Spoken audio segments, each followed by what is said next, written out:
2000년 전에 예수님 시대에 로마가 전 세계를 지배할 당시 이미 그 시대에 도시들이 형성되어져 있었어요. 그리고 그 당시 역사가인 요세푸스 기록에 의하면 가장 큰 도시는 당연히 로마가 전 세계를 지배했으니까 로마가 가장 큰 도시였고, 두 번째로 큰 도시가 알렉산드리아였고, 세 번째로 큰 도시가 안디옥이었다고 이제 역사가들은 진술을 해요. 자, 이 안디옥 이 도시는 당시 2000년 당시 안디옥 인구는 50만 명. 별로 안 놀라시죠? 2000년 후에 원주 인구 40만 채 안 되는데 이 시대 안디옥 인구는 50만 명이 넘었다고 그러고, 그리고 이제 우리 원주에도 도시의 주 도로가 있잖아요. A도로, B도로 이런 도시를 관통한 도로가 있는데, 이 안디옥 도시를 관통하는 이 주 도로의 길이가 한 5km가 됐다고 하니까 얼마나 큰 도시였는지 이제 알게 됩니다. 그런데 이제 중요한 거는 바로 이 당시 전 세계 세 번째로 큰 대도시에 드디어 복음이 전달됩니다. 그리고 이 도시에 그리스도의 교회가 여기 세워집니다. 이것이 오늘 본문의 이야기인데, 이 안디옥 교회가 세워지는 이 이야기는 그냥 평범하게 우리가 뭐 아프리카에 뭐 아마존에 어디 교회 세웠다 이런 차원이 아니고, 우리 기독교 역사에서는 너무너무 중요한, 아주 중요한 의미를 가지고 있는 거예요. 왜 그런가 하면, 자, 예수님이 이 땅에 오셔서 말씀하실 때 마지막 하늘로 올라가시기 직전에 하신 말씀이 이것이 마지막입니다. 성령이 너에게 오시면, 자, 성령이 오시면, 이거 사도행전의 주제 음악이에요. 팜팜팜팜, 성령이 오실 것이다. 오시면 어떻게 돼요? 그러면 예루살렘과 유대와 사마리아 그리고 땅 끝까지 복음이 되실 것이다. 예수님이 땅에 오신 것은 전 세계의 모든 민족, 모든 영혼들, 피부에 관계하지 아니하고 하나님의 형상대로 지음받은 모든 사람들을 구원하기 위해서 오셨어요. 주님 오신 목적이 그겁니다.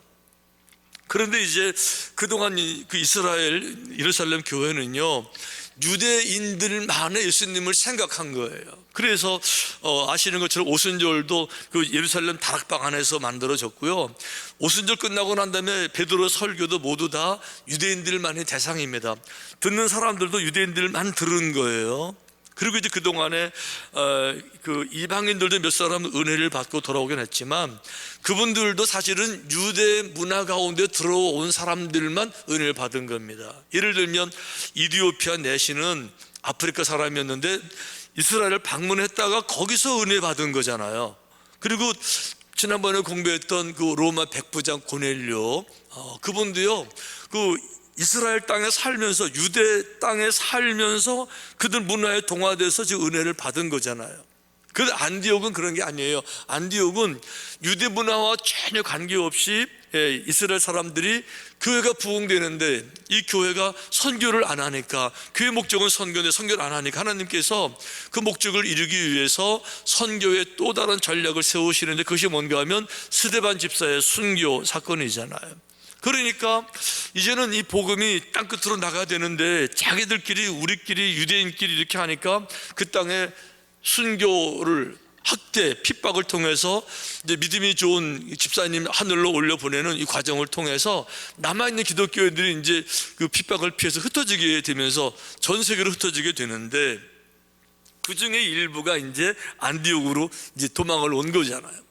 근데 도망을 오는 과정이요, 이게 쉬운 게 아니고, 그들은 정말 예수님이 누구인지 아는 거예요.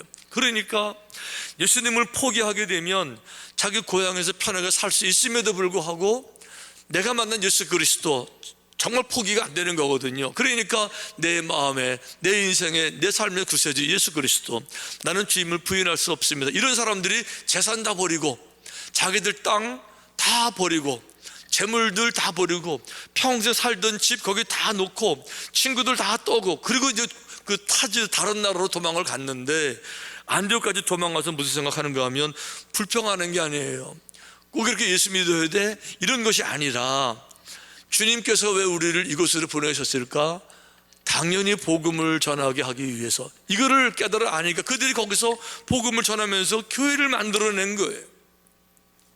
우리 한국 사람들로서 해외 이민가 사는 사람들이 한 700만 명쯤 되는데요, 해외 나가 있는 우리 한국 사람들은 대부분 자기들을 선교사로 인식을 해요. 왜 하나님이 우리를 타민족 가운데 보내셨을까? 당연하지요. 복음을 전하기 위해서. 이래가지고는요, 전 세계에 우리 한국인 교회가 5,000개가 넘어요. 안 놀라시죠? 500개 말고 5,000개가 넘어요. 우리 지난달에 폴란드 선교 갔었을 때, 그때도 독일에 있는 한인교회에서 다 와서 도와줬잖아요. 자기들을 아주 선교사로 알고 있잖아요. 자, 그런데 이것이 말이 쉽지 다른 문화에 가서 복음을 전한다는 게 얼마나 어려운 건지 몰라요. 얼마나 많이 기도했을까? 얼마나 많이 문화의 장벽을 껴는 것이 힘들었을까? 한 2달 됐나요? 원주시 기독교연합회에서 그동안에 한국 사회의 복음을 전해준 선교사들, 언더우드, 알렌 다 알잖아요. 한데 원주 지역의 복음을 전해준 선교사들을 잘 모르고 있다가 이제 사진, 그 판권 때문에 한 장당 10만 원씩 주면서 그 사진들을 이제 카피를 했잖아요. 이걸 가지고 책을 만들어 냈는데, 이게 돈이 많이 들어서 이제 돈이 없으니까 저희 교회에도 제가 아주 많이 후원해가지고 이제 같이 한 거예요. 했더니 책을 한 100권째 보내왔는데, 제가 이 책을 보면서 이걸 보는데 사진 한 장 한 장이, 이 초창기 미국인들이 한국 와서 선교하는 게 얼마나 힘들었을까? 얼마나 많은 박해, 양키쟁이, 코쟁이, 놀림받고 이러면서 얼마나 힘들었을까? 이거 다 이기고 나서 결국은 선교했듯이 안디옥 교회가 그런 케이스인 거예요. 여러분 혹시 선교에 특별한 관심이 있는 분들은 제가 제 사무실에 놔뒀으니까 오셔서 한번 가져가셔도 괜찮아요. 필요한 분들은 사용하시는데, 중요한 거는 이거예요. 그동안의 복음이 유대인들 그 바운드리, 유대인들의 엄브렐라를 벗어나지 못하군요. 그 안에서만 전파가 된 거예요. 자기들끼리 유대인끼리 주고받고, 또 이방인들도 유대문에 들어온 사람들 고들만 주고받았지, 이 유대인을 팍 깨고 이 계란을 탁 깨고 달걀 껍데기를 탁 깨고 세상으로 나온 적이 없는데, 이번에 드디어 안디옥 교회를 통해서 나왔단 말이에요. 그러니까 이것이 우리 기독교 역사에 얼마나 위대한 사건이겠어요. 중요한 건 이제 안디옥 교회가 부흥됐어요. 이래가지고 소문이 막 나니까 이 소문이 거꾸로 예루살렘까지 와서, 안디옥이라는 지역이 놀랍게 그 교회가 세워졌는데 선교가 성공적이 돼서 얼마나 많이 부흥된지 몰라. 이 소식이 이제 지도자들에게 전해진 거예요. 그러니까 이스라엘을 지키고 있던 12명의 제자들 그 이야기를 듣고 나서, 이게 진짜냐, 이거 확인해 봐야 된다. 혹시 이단들 아니야, 이거 가짜들 아니야? 이렇게 해가지고 이제 확인을 하게 사람을 보내는데, 바나바를 이렇게 보내요. 예루살렘 교회가 이 사람들의 소문을 듣고 바나바를 안디옥까지 보내니, 이제 소문이 사실인가를 확인하는 거죠. 왜 그런가 하면, 정상적인 교회라고 하면 자기들이 연합을 해야 될 것이고, 신천지나 이러시 중간에 바뀐 교리를 가르친다 그러면은 이거 교회 아니다, 선포해 줘야 되니까 이제 보내는 건데, 바나바를 보냈어요. 근데 제가 보내는 이 말씀을 읽으면서 제 마음속에 한쪽으로는 이해가 되는데 이해가 안 되는 말도 있어요. 보세요. 이렇게 됐습니다. 그가 이르러 하나님의 은혜를 보고 기뻐하여, 이렇게 되어 있는데, 바나바가 기뻐한 거는 제가 이해가 되겠어요. 왜 그런가 하면 저희도 마찬가지죠. 저희도 세계 얼마나 많은 교회들을 세웁니까? 그런데 이제 그 많은 교회들이 있는데, 우리가 세운 그 교회가 잘 부흥이 돼가지고 막 그 지역사회에서 정말 사명 감당한다 그러면요, 기뻐요. 당연히 기쁘죠. 저는 이런 생각이 들어요. 우리가 교회를 세워서 정말 잘 부흥된 교회들이 세계에 많이 있는데, 한 번은 좀 그런 교회를 여러분들을 모시고 가서 좀 보여드리고 싶은, 늘 그동안 저희들이 선교 사역만 했지요. 가서 복음을 전하고 TD 세미나 하고 하지 말고, 잘 열매가 잘 맺힌 교회들을 몇 교회 돌아보는 거, 이게 참 중요하지 않을까, 제가 이런 생각이 드는데, 요즘 제가 기도하고 있어요. 이제 때가 되게 되면 모든 분들을 다 가진 못하지만 어쨌든지 간에 그 중에 하나가 제가 아프리카에 있는 교회에 제가 꼭 가고 싶은 생각도 들어요. 아프리카 케냐에, 요즘 모자비크 많이 하지만 여러 나라 했죠. 그동안에 케냐에도 우리가 이제 했잖아요. 케냐에 세운 교회가 얼마나 잘 부흥됐는지 거기 많은 사람들이 모여서 예배를 드리고 그러는데 우리 교회를 모교회라, 우리가 세운 교회니까 거기도 한번 가서 좀 보여드리면 좋겠다 이런 생각이 드는데 이제 기회가 될지 모르겠어요. 어쨌든 이제 바나바가 기뻐했어요. 근데 이해가 안 되는 게 이게 이제 이해가 안 되는 거예요. 하나님의 은혜를 보고 기뻐했다 그랬는데 하나님의 은혜를 보았다는 거예요. 저는 이 말이 사실 논리적으로 이해가 안 됩니다. 왜 그런가 하면 은혜라는 말은 이게 물질 명사가 아니에요. 추상 명사입니다. 물질 명사라야 눈으로 보는 거예요. 뭐 꽃, 마이크, 추리, 무슨 초 이래야 눈에 보이는 건데 은혜는요 눈에 보이는 그런 거 이게 추상 명사잖아요. 은혜가 빨간색이에요? 파란색입니까? 뭐 네모로 생겼어요? 눈에 안 보이잖아요. 철학적으로 말하면 형이 상학적인 단어예요. 형이 하학적인, 눈으로 보는 개념이 아니라 머릿속에 맴도는 눈으로 볼 수 없는 형이 상학적인 단어가 은혜라는 단어인데 이거를 눈으로 봤다는 거죠. 이걸 눈으로 봤다는 거 이게 이해가 안 되잖아요. 그래서 이제 제가 여러 그 책도 자료도 찾아보고 이렇게 하니까 이게 이런 뜻이에요. 은혜는 눈에 안 보이는데 그 은혜가 누군가의 마음에 들어가게 되면 그 은혜가 이 사람의 마음에서 만들어내는 역동적인 힘이 이 사람의 인생을 바꾸고 표정을 바꾸고 태도를 바꾸니까 은혜 받은 사람에게 나타나는 그 사람의 특징을 보게 되면 은혜인지 알 수 있다. 이 말이 맞는 거잖아요. 결과적으로 성경도 정확하게 말씀하고 있는데 은혜가 결국 무엇이죠? 성령 충만, 성령님의 은혜가 내게 와서 그 성령의 역사가 나타나는 모든 은혜인데 성령이 내게 임하실 때 나타나는 은혜, 그 열매를 성경이 정확하게 이렇게 말하고 있는 거예요. 오직 성령의 열매는 이거예요. 성령 받은 사람은 그 마음에 성령의 은혜가 있는 사람들은 하기 싫어도 이게 나타나요. 그것이 뭐예요? 사랑과 희락과 화평과 오래 참음과 자비와 양선과 충성과 온유와 절제니 이 같은 것을 금지할 법이 없어요. 성령 받은 사람에게는 이 열매가 나타나게 되는데 이거를 그 무엇으로도 이걸 안 나타나게 할 수 없어요.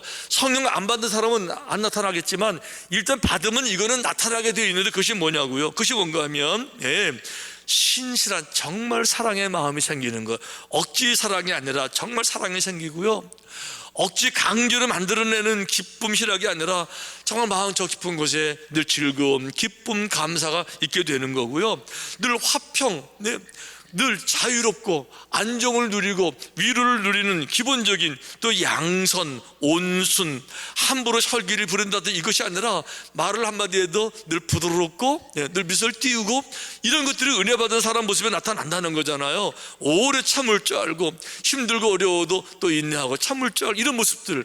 그러니까 안디옥 교인들 속에서 이 모습을 본 거예요. 은혜 받은 사람들에게 나타나는 성령 충만한 모습을 항상 기뻐하고 항상 찬양하고 사랑하고 섬기고 나누고 구제하고 이런 모습 볼 때 너무 기쁜 거예요. 할렐루야.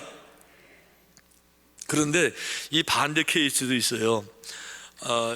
사도 바울 케이스입니다. 사도 바울이 이제 평생 복음 전도자로 살아가는데 목숨을 걸었잖아요.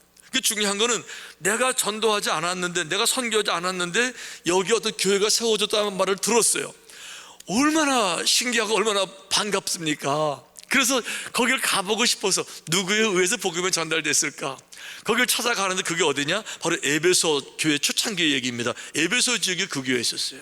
이래가지고 바울이 기대감을 가지고 에베소에 가서 드디어 에베소 교회 성도들, 교인들을 만났는데 무언가 이상한 거예요. 아무리 봐도 이상해요. 그래서 사도 바울이 이렇게 묻습니다. 너희가 사도행전 19장 2절에 보니까 너희가 믿을 때에 성령을 받았느냐? 무언가 이상한 거예요. 아무리 봐도 은혜 받은 모습이 아니에요. 그들 대답이 이르되 아니라 우리는 성령 얘기 들어본 적도 없다. 자, 그러니까 성령 받지 아니하니까 은혜 체험이 없잖아요. 성령 충만 경험이 없잖아요. 그러니까 냉랭하고 그 분위기를 좀 후에 보게 되면 그 19장 바로 이어서 9절에 그 에베소 교회 분위기 이렇게 말해요. 어떤 사람들은 마음이 굳어 순종하지 않고 무리 앞에서 이도를 비방하거늘. 그러니까 이 은혜 받지 못하니까 어떻게 돼요? 마음이 굳은 거예요.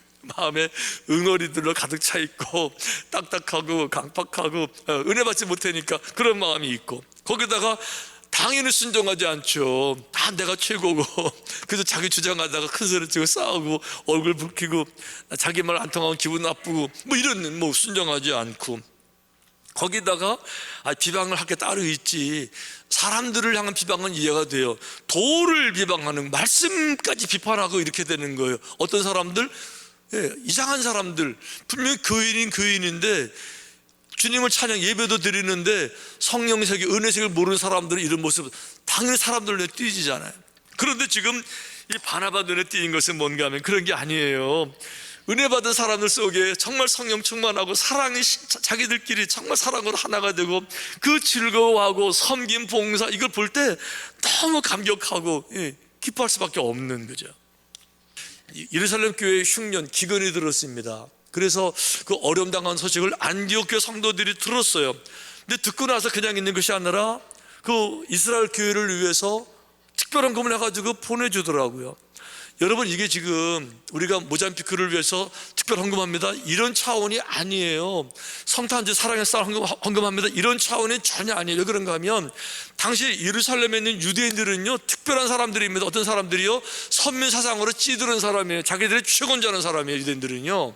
그러니까 이방인하고 상종도 하지 않냐고요. 늘 무시하는, 요즘 말로 말하면 개무시. 이거 여러분 진짜 개무시. 왜 그런가 하면 유대인들의 회당이 전 세계에 퍼져 있어서 안디옥에도 당연히 그 회당이 있었어요. 당연히 있죠. 그런데 유대인 회당에 써붙인 그 팻말이 있어요. 이거예요. 노우독, 노페이간이에요. 노우독은 개는 출입금지, 노우독 못 들어와요. 노페이간, 이방인 못 들어와요.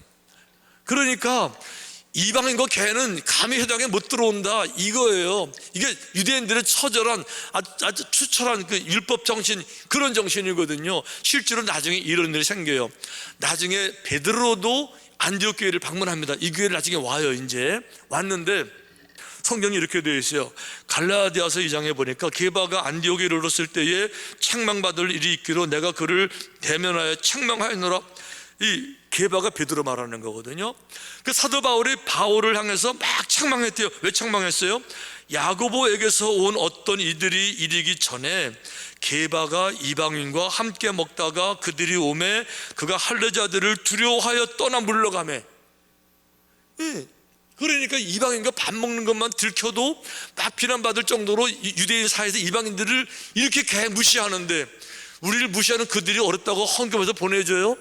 뭐 돈이 뭐 종이 쪼가리예요? 얼마나 귀한데 이거를 모아서 우리를 무시하고 경멸하는 유대인 교회를 향해서 헌금을 보내주는 거예요. 예수 있는 모습 아니에요? 자기를 향해서 창을 찌르는, 못을 박은 그 사람들 향해서 하나님 저들의 죄를 용서해 주옵소서. 자기들 하는 일을 모릅니다. 이게 예수님 사랑이잖아요. 이런 모습이 안디옥 교회에 있었다는 거예요. 여러분,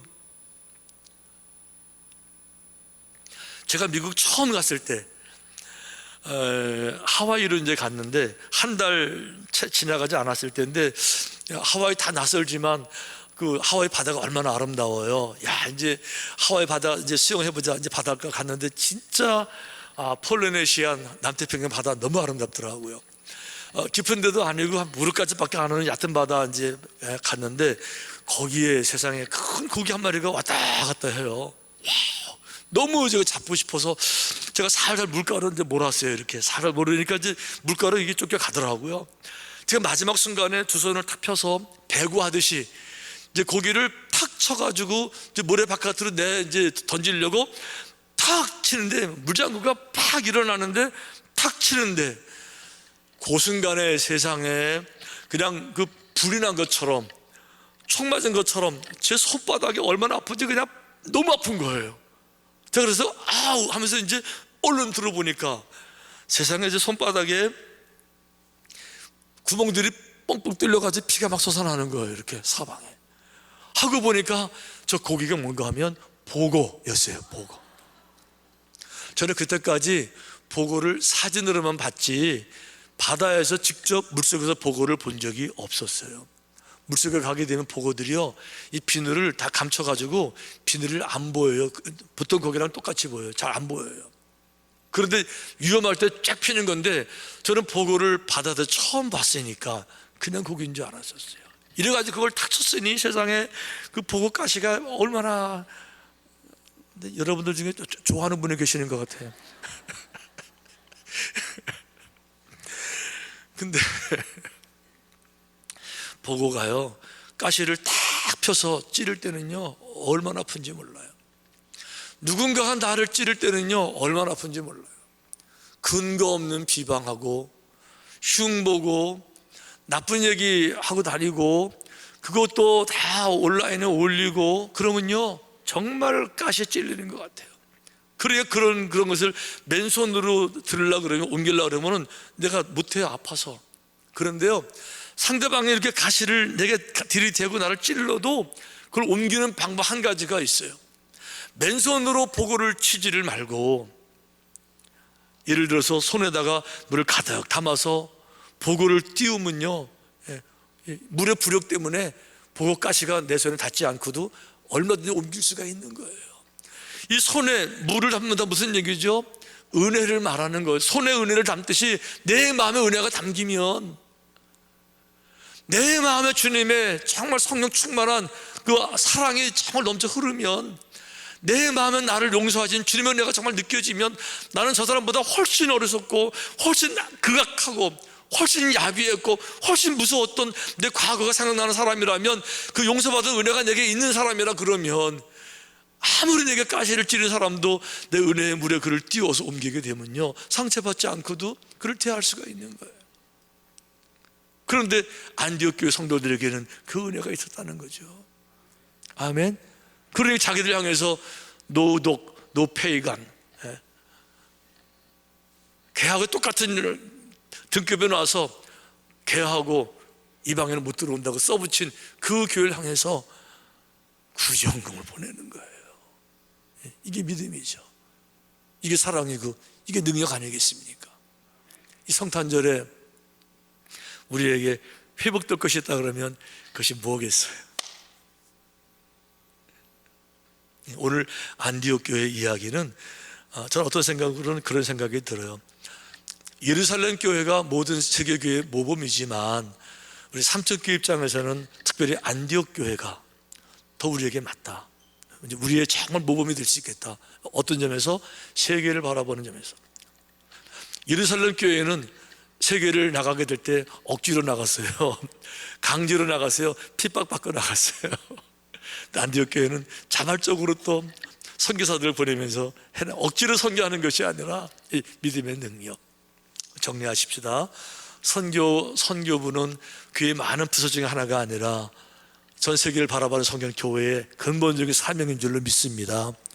특별히 지도자 되신 여러분들 꼭 기억하셔서 차세대, 모든 다음 세대에 그런 방향으로 우리 교회를 이끌어 주시기를 꼭 부탁을 드리고, 그리고 더 중요한 거, 은혜가 눈에 보인다는 거 기억하셔야 돼요. 은혜가 눈에 보입니다.